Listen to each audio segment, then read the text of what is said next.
Hi everybody, it's Colin here from Woodthorp International. I'm a very happy chappy. Things have moved on. The big table, what would have been to my right here, has gone, and I now have 226 feet of continuous running like a tail chaser. It does incorporate the helix, but why not use it? That's what it's there for. And when I actually build the actual layout, I'll always have trains running as I'm building and then join it on, that kind of thing. So I've got a loop at the top and a loop at the bottom, which I'll show you. I've done some framing along one wall, and from that frame to the helix, which I'll show you. I've done some more scenery, and Teddy Bear, the hairy controller, is going to put in an appearance. I've got some great news about him, what he's been up to, and I thought I'd just like to share that with you. So on with the video. Well, Teddy Bear has become a blood donor, positive blood, which is better because there's not many of them about. So that's quite good to give to a positive dog. You can give negative, but you can't give positive to a negative dog, as I understand it. So that's good for him, because it's better to have the blood, but it can cause problems later on if it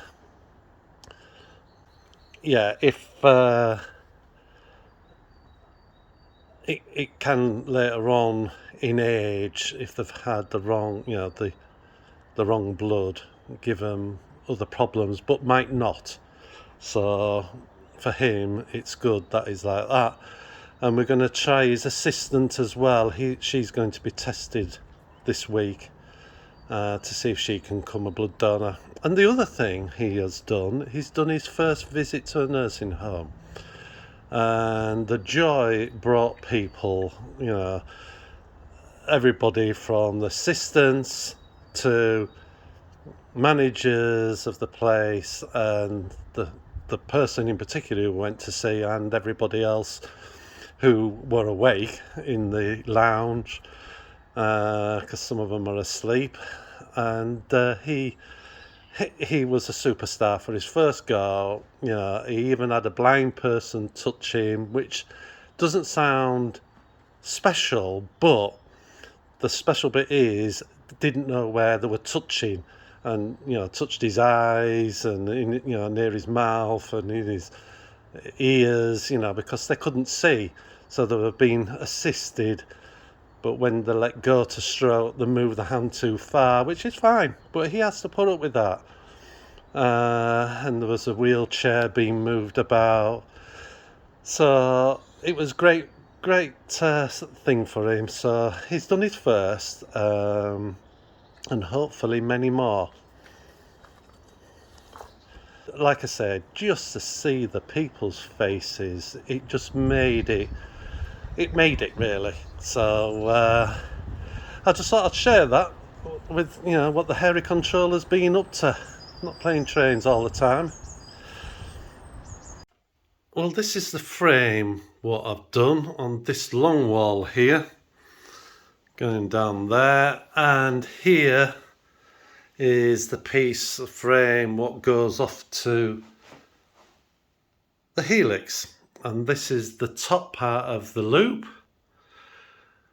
Well, the train will come up, round it and back down the other line, and that's the bottom one. That's the Heath Robinson bit. It's on some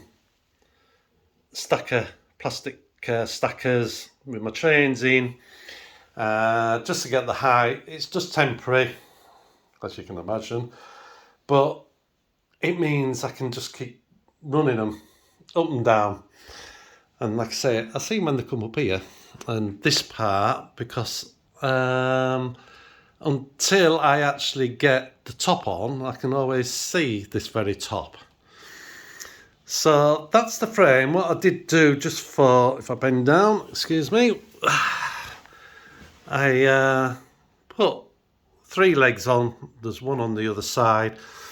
Just as, you know, I know you don't need to be told how to do stuff, but if you do something similar and you have, as in my case, a foam board, which is insulation, but it will be the same for XPS board, I believe it is what a lot of people use. Do cut it out and then sit the wood on the actual baseboard so it doesn't give. I've done that on all of them, but attaching those to the legs and attaching it to these has made it very strong. What I am going to do, because I don't want any legs here in this area where we're looking from here going down to the other layout, I want Japan to be as free looking as America. So as I scan round filming from either side, it is a clear view. But what I'm going to make is a leg what I can just shove underneath and it'll hold. The bottom ones can have legs on, but in between I'll just have this temporary leg what just sits underneath here and just supports it while I'm not actually filming. And then when I come to film, I'll just pull it out,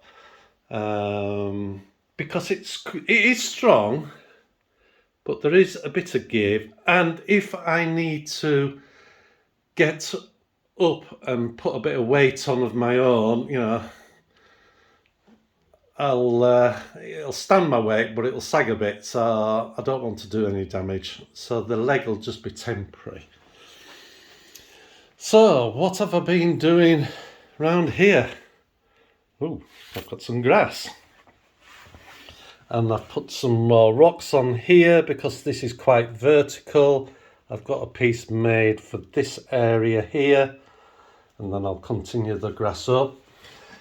I've done another 5 legs into ready for staining, and I've done the grass there. And as you can see down here, I've put some grass on the very baseboard of Japan.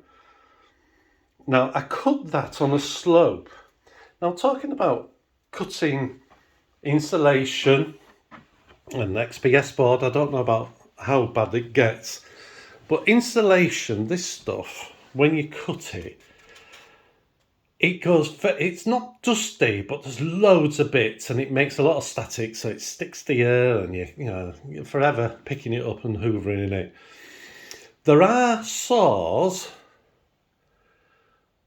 what are like this. Now this is like that shape. Now I wanted that for doing curves, but you can get a normal saw blade with that sort of blade on. You can get blades what go in jigsaws like that, so you can cut it, but I just wanted to do it by hand. It's easier just to do it by hand. It doesn't eliminate every bit, but it cuts it down by nearly 90%. So that is an improvement. So you can get these, like I say, blades, saws, what help cut this insulation. And as you look at the edge, you know, that's how clean it is. So I cut this bottom edge on a slope to make it look longer instead of it being square like that edge. Now I'll probably do the same on that. I don't know yet what I'm going to do around at the sides. And I've put some bits of pieces on, you know, to try and make it look nicer, and I keep adding bits to it, as I say. Tree wise, we've got 4,000 millilitres of static grass to make some trees for this and other things in America, you know, the spruce trees. There will be other trees made, but we got it for them. So there's some being made as we speak. I'll show you that in the next video, the process of going through the, you know, how we're doing it. So let's have a train running. As you can hear, it's got sound on, and I'll have it coming up here. This is a GP40 class. It's a lovely livery.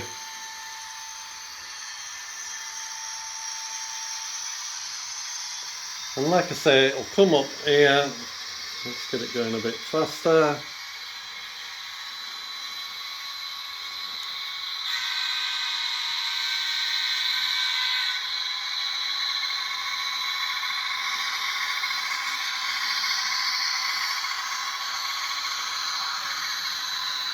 And then it'll run round.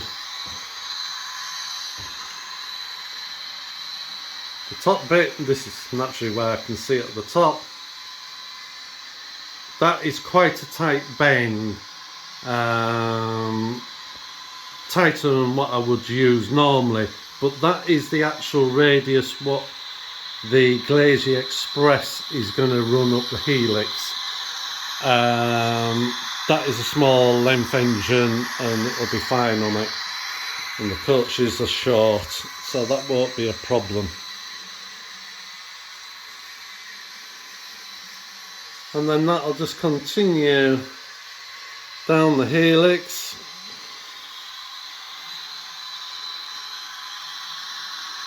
And go out of sight and go all the way down and come back up again. But I'll just stop that.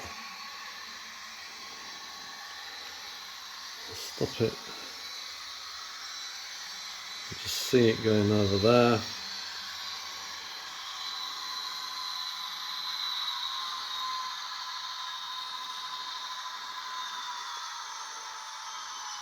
So just stop it there and turn the sound off. And then what I've just temporarily done is to show you what I was getting at with the Japanese running under all of this. So I'll just give that a bit of power.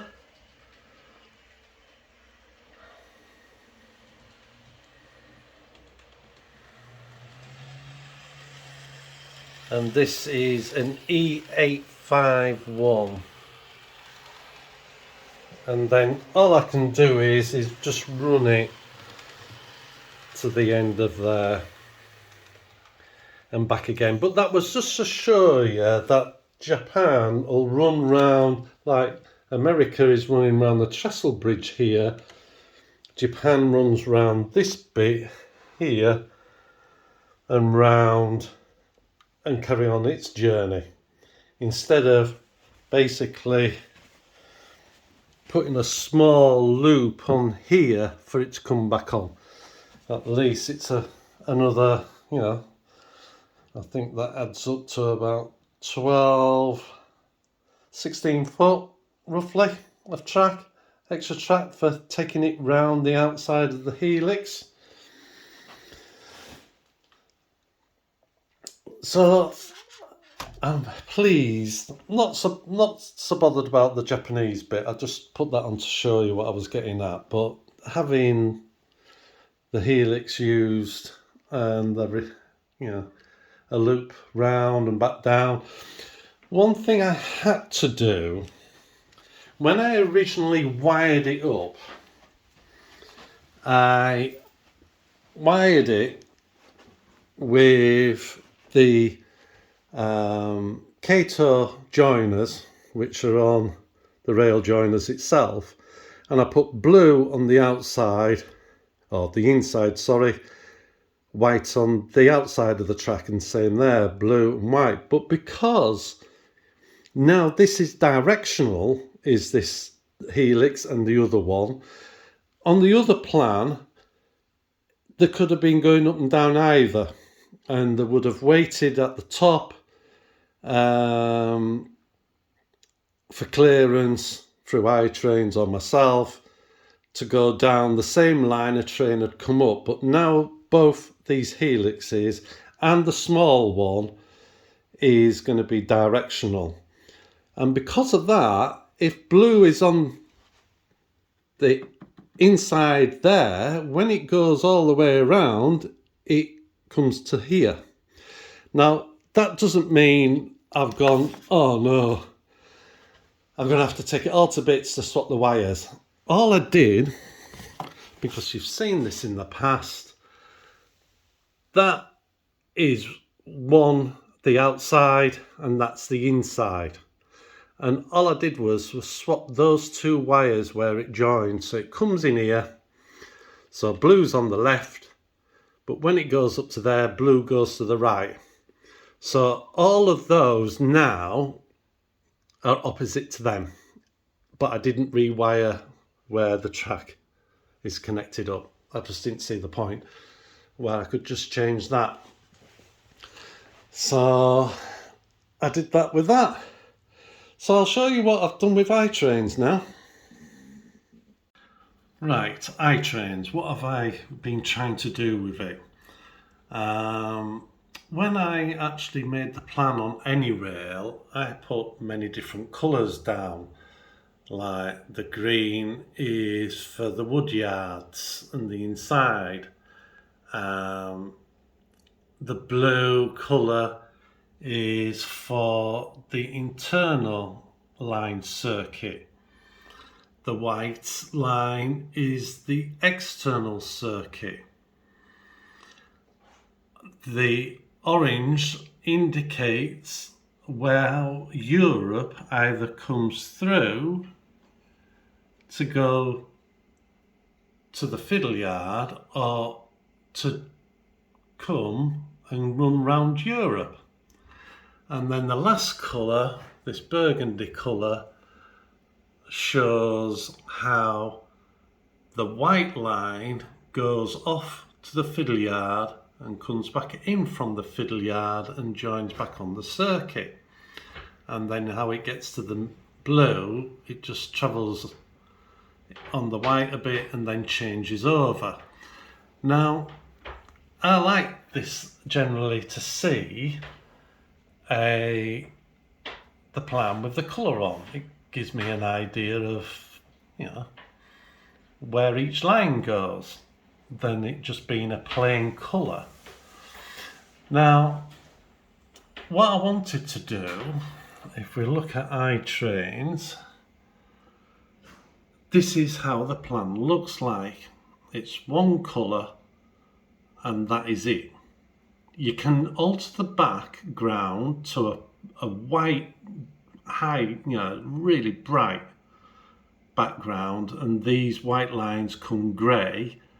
Then there's a contrast, and these are still grey, and the background is a bit sort of mucky white. So what I tried was putting some dots on. This colour of what it's showing looks yellow, but to my eye it's orange to match that orange, or as near as damn it that orange. But I didn't like, it looked very messy when it came to this top bit with all these big dots on, and I thought, don't like that. So the other thing I tried was a small dot. Sorry for the shaking, but when I moved back out, I could hardly see the dots. And in the train room, with the monitor as big as it is, I still wouldn't see it from a distance. So I wanted to try different things. And on your keyboard, there's a minus and that line for uppercase, and they don't hit the actual track line. So that was no good, but the dot was the only one what did until I saw that key there. And that line is longer and it looks like that. And I think that looks a lot better. Now, on itrains, I've lost my pointer. On itrains, when there's actually a train on the track, it changes the grey. And as it moves round, it changes, that goes back and to the whitish, call it what you want, and then changes the next actual block. So I'll be able to still see the lines, and if it's reversing it as another colour, if there's a fault in that block, it will be red in between the colours. And I think that might be quite good for people to come and look. If I say, oh, I'm controlling it by this, if they say, how do you control it? And if I look at, point to them, I'll say, that's that. And when you compare it, it'll indicate the same colour of what's on that plan, on any rail, if I have that next to it. So I'm quite pleased with that. Now, any alterations I do on this, even though it's on the main computer, this computer, the master computer is this. And whatever I do on this, it automatically sends it through the network onto the bigger screen. Now I have another big screen already for the first shed, for where this is going. And what I'll be able to do is from here, I will be able to throw, if I ask it to do a switchboard 1 like that, I'll be able to drag it to the other screen and leave it there. So I just have those plans on their bigger screen. I can use this one for clicking on points, whatever. So I haven't coloured all of this in yet. The white shows up better for me than it does on this phone. You've got to get in close for it, to actually see it. But I think that will be a nice touch to do. Now, the one thing I can't do is with the lines, I can't make them curve or touch any of the curves or anything diagonal. But the eye will see that if this line here is white, which it is, and this bit has white lines on, the eye will just say, oh, well, that joins onto there. If it was dots, I can put the dots over the corners, a bit like that one.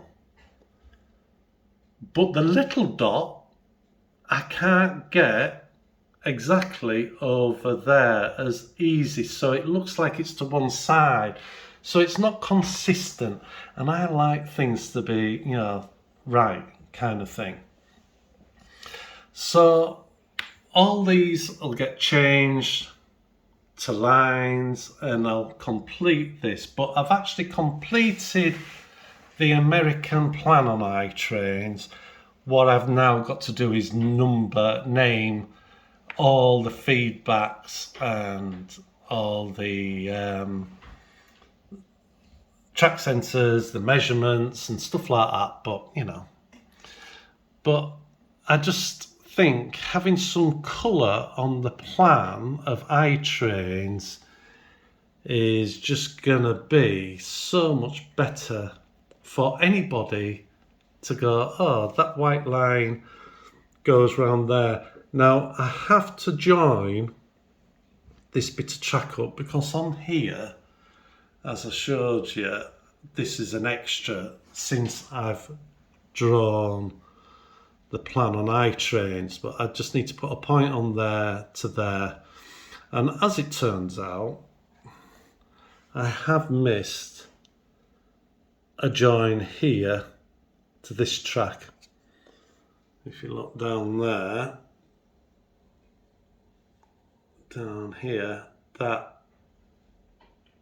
is missing on itrains up from a point there to that blue line. So I just need to put that on there, which is easy enough to do. And then on itrains, I just need to do other blocks. When you go, if you want to, when you make this plan, you do it on the switchboard and then it puts it onto the main. If you actually look there, there's a couple of dots and they're not, you can see them stick out to the side and they're the white dots, so they just didn't work. But you go into switchboard and it looks quite messy because basically you're using text to get that line up where you want it, or the dots. And I've just made it so there's colour. And I just think that's going to be, it looks very messy with all these white, red boxes. But when it goes off and it goes onto the screen, or if you have the full screen like that, you just don't see, there's no red boxes, which is fine because that's the one you're mainly looking at. So that's what I've done, is put lines on to make it easier for me and other people, visitors, friends, whatever, to see a plan of not just lines, hopefully.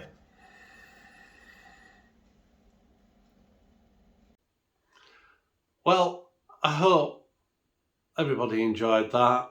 It's certainly more exciting for me, having the track there to run trains. But you know what it's like. That's what we do this hobby for, is to run trains. And like I said about the hairy controller teddy bear, just so pleased. One, because he has to be tested to see if he's got any diseases, and you can't see him, and he's as clear as a whistle, so that's good. And the other thing we're going to do, his assistant, she's going to be tested this week, and hopefully she's got the same blood type, and hopefully she's got nothing wrong with her. What she, like I say, you can't see it, can be running in the background, but they'll see it in the blood. Because they ain't going to give bad blood to a dog what needs it, so that's why they have to be tested.